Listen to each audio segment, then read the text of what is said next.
لک الحمد یا اللہ الصلاۃ والسلام علیک یا رسول اللہ اما بعد۔ سلسلہ ہے ناظرین کے سوالوں کے جواب دینے کا۔ ناظرین ہمارے چینل کے کمنٹس میں اپنے سوالات کو لکھتے ہیں، ہم ان کے سوالوں کے جوابات قرآن و احادیث اور دیگر کتابوں کے حوالوں سے پیش کرنے کی سعادتیں حاصل کرتے ہیں۔ دیگر ناظرین سے عرض ہے کہ آپ بھی اپنے سوالات کو کمنٹس میں ضرور لکھا کریں، انشاءاللہ ہم آپ کو بھی آپ کے سوالوں کا جواب پیش کرنے کی کوشش کریں گے۔ ہمارے ناظرین میں سے انہوں نے سوال کیے ہیں کہ کسی غریب بیوہ پر لوگ تانا کشی کرتے ہیں، ان پر فبتیاں کشتے ہیں، ان کو پریشان کرتے ہیں، ان پر ظلم کرتے ہیں۔ اس تعلق سے انہوں نے کئی بار ریکویسٹ کی کہ اس پر کچھ آپ ایک ویڈیو کی شکل میں بنائیں کہ کسی کو تکلیف دینا، کہ کوئی بیوہ ہو، یتیم ہو، پریشان حال ہو، غریب ہو، ان پر ظلم کرنا، تانے والی باتیں کرنا، ان کو پریشان کرنے والی باتیں کرنا، اس تعلق سے میں انشاءاللہ آپ کو پیش کرتا ہوں کہ کسی مومن کو، کسی پریشان حال کو، کسی غریب کو پریشان کرنا یا ان کے تانے کسنا، فبتیاں کسنا، شوہر مر جائے تو فبتیاں کسنا، اولاد نہیں ہو رہی ہے تو فبتیاں کسنا، اس پہ تانے کسنا، اس کو شریعت کیا کہتی ہے، اسلام اس کے بارے میں کیا کہتا ہے، انشاءاللہ میں تفصیل کے ساتھ آپ کو عرض کرتا ہوں، قرآن بھی اور حدیث بھی پیش کرتا ہوں تاکہ آپ سنیں اس کو اور اس پر عمل کریں اور ایسے لوگوں کو سنائیں جو لوگ دوسروں کو تکلیف دیتے ہیں، دوسروں کو ستاتے ہیں، ان تک یہ پیغام پہنچائیں، ان کو یہ ویڈیو دکھائیں۔ انشاءاللہ اللہ کرم فرمائے گا، قرآن و حدیث کی برکتیں ظاہر ہوں گی اور تکلیف دینے والا جو ہے وہ تکلیف سے اللہ نے چاہا تو باز آ جائے گا۔ اللہ کریم کا فرمان ہے وَالَّذِينَ يُؤْذُونَ الْمُؤْمِنِينَ وَالْمُؤْمِنَاتِ بِغَيْرِ مَا اكْتَسَبُوا فَقَدِ احْتَمَلُوا بُهْتَانًا وَإِثْمًا مُبِينًا۔ اللہ فرماتا ہے اور جو ایمان والے مردوں اور عورتوں کو بغیر کچھ کیے ستاتے ہیں تو انہوں نے بہتان اور کھلے گناہ کا بوجھ اٹھا لیا ہے۔ پارہ 22 سورہ احزاب کی آیت نمبر 58۔ اس آیت کی شان نزول سنتے ہیں۔ یہ آیت ان منافقوں کے بارے میں نازل ہوئی جو حضرت علی مرتضیٰ رضی اللہ تعالیٰ عنہ کو تکلیف دیتے تھے اور ان کی بیعت بھی کرتے تھے، جبکہ دوسرا قول یہ ہے کہ یہ آیت ان لوگوں کے بارے میں نازل ہوئی ہے جنہوں نے تہمت لگا کر سیدہ عائشہ کو تکلیف پہنچائی تھی۔ لیکن یہاں تفسیر کا ایک اصول یاد رکھیں کہ آیات کا شان نزول اگرچہ خاص ہو لیکن اس کا حکم عام ہوتا ہے۔ اس اصول سے آیت کا عام معنی یہ ہوا کہ جو بھی لوگ کسی مسلمان کو بلا وجہ شرعی تکلیف پہنچاتے ہیں وہ بہتان اور کھلے گناہ کا بوجھ اٹھاتے ہیں اور اس کے سزا کے حقدار بنتے ہیں، انہیں سزائیں بھی دی جائیں گی، وہ سزا کے بھی حقدار ہیں۔ جس میں حقیقی اسلامی معاشرہ کس کو بولتے ہیں؟ دیکھیے، حقیقی اسلامی معاشرہ، اسلامی سماج وہی ہے جس میں لوگ ایک دوسرے کی راحت اور آرام کا خیال رکھیں، مشکل وقت میں دوسروں کے کام آئیں، کسی کو تکلیف نہ دیں اور اپنے باہمی آپسی تعلقات، ملنساری، حسن اخلاق اور خیر خواہی پر استوار کریں۔ اسلام انہی چیزوں کا درس دیتا ہے اور معاشرے میں نرمی، محبت، شفقت اور ہمدردی کے جذبات پروان چڑھاتا اور معاشرے کو نقصان پہنچانے والے امور مثلا بیجا شدت، تکلیف پہنچانے سے اور دوسروں کو تانا کشی کرنے سے اسلام منع کرتا ہے۔ اس میں اچھے تعلقات اور صلح صفائی سے زندگی گزارنا اسلام کے بنیادی مقاصد میں سے ایک ہے، جبکہ یہ بات واضح ہے کہ لوگوں کے حقوق کو برباد کر کے اور انہیں تکلیف پہنچا کر کبھی اچھے تعلقات قائم نہیں کیے جا سکتے۔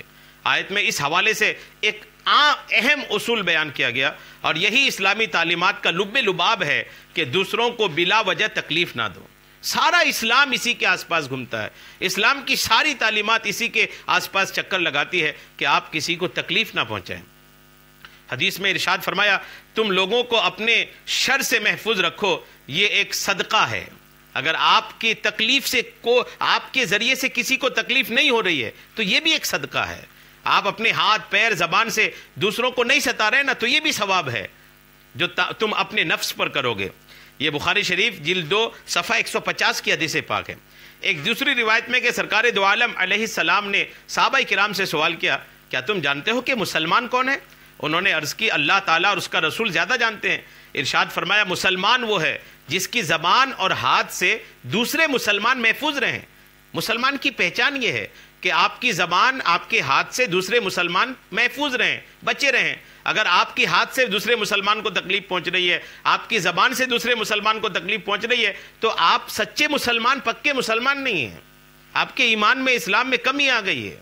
جی ہاں، اور آقا ارشاد فرماتے ہیں تم جانتے ہو کہ مومن کون ہے؟ صحابہ کرام نے عرض کی اللہ تعالیٰ اور اس کا رسول زیادہ جانتے ہیں.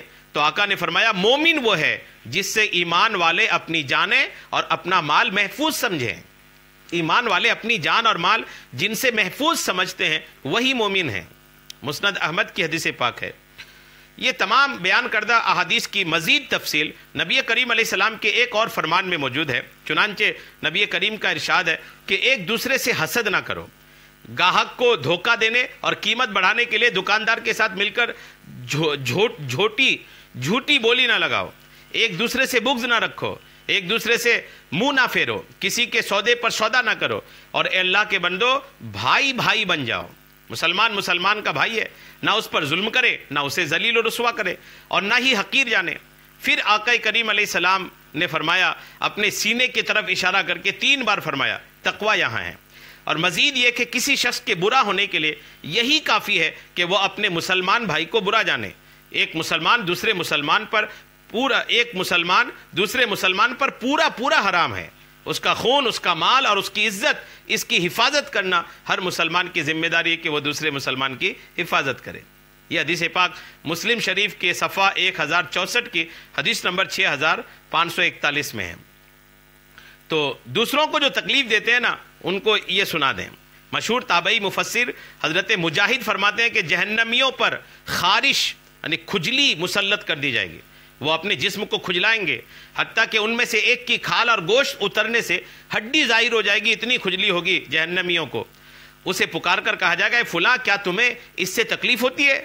ان سے پکار کے کہا جائے گا تمہیں تکلیف ہو رہی ہے؟ وہ کہے گا ہاں.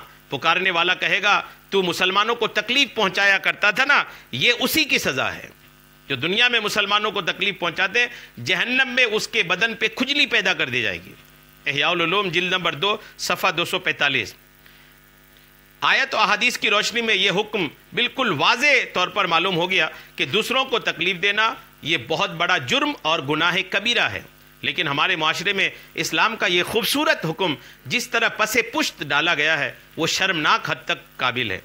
افسوس ہے مثلا شادی بیاہ کی تقریبات میں ساری رات شور شرابہ گل گپاٹ کیا جاتا ہے. ایک دوسرے کو تکلیف پہنچاتے ہیں، پڑوسیوں کو تکلیف پہنچاتے ہیں. کسی عورتوں میں تو یہ بات بہت زیادہ عام ہے. کسی عورت کے بچے نہیں ہو رہے ہیں تو عورتیں، ان کی جو آنگن کی پڑوس کی عورتیں ہوتی ہیں وہ ان کو تانا دیتی ہیں. کسی کی شادی نہیں ہو رہی ہے تو تانا دیتے ہیں. کسی کا شوہر مر گیا تو تانا دیتے ہیں. کسی کی خوبصورتی کم ہے تو تانا دیتی ہیں. کسی عورت کے اندر پیدائشی طور پر کوئی عیب ہے تو تانا دیتی ہیں. تو یہ تانا دینے والی جو عورتیں ہیں نا ان کو یہ ساری روایتیں سنائیں کہ آپ کسی مسلمان کو تکلیف دیتی ہیں تو قیامت کے دن اللہ کریم آپ کو کھجلی کا وہ عذاب دے گا کہ جس عذاب سے آپ پریشان ہوں گے. جہنم میں کھجلی آپ کو محسوس ہوگی اور اتنی کھجلی ہوگی کہ وہ کھجلا کر کے اپنے گوشت اکھاڑ لیں گے. تکلیف ہو رہی ہوگی. کون وہ تکلیف برداشت کر سکتا ہے؟ اس لیے مسلمانوں کسی کو تکلیف نہ دیں. ایک دوسرے کی عزت اور ناموس کے محافظ بنیں. اللہ کریم ہم سب کو عمل کی توفیق عطا فرمائے. آمین بجاہ النبی الامین صلی اللہ تعالی علیہ وسلم.